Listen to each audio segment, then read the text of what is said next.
Guretzat oso divertigarria da herriko kuadrilla guztiek parte hartzea. Eta holan sustatzen dalako elkarren artin gauza gehiagitea. Lehenengo aldia da eta uste dugu ambiente ona dau eta gure kuadrillen artean Arrigoko gazte asko daude eta ondo dau jendea ezagutzeko eta elkarren artean jendea jolasteko eta kuadrillen artean harreman handiagoa izatea.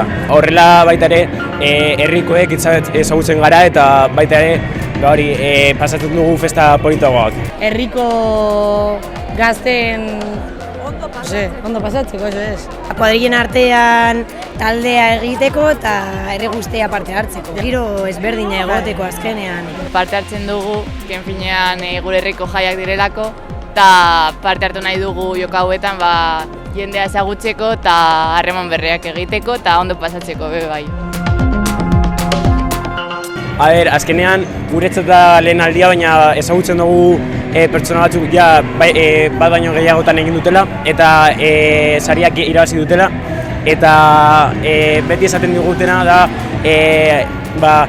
aktibitate guztietan parte hartu behar dela. Azkenean gogoa jarri eta indarrez jokatu. Hau ezin da irabazi, parte hartzen dugu urtero eta inoiz ez dugu irabazi eta ez gara asko saiatzen ez da. Beti da aukera itea, baina uste gure artin itan dan gauza danez jendeak ez dula iten. Bai, no?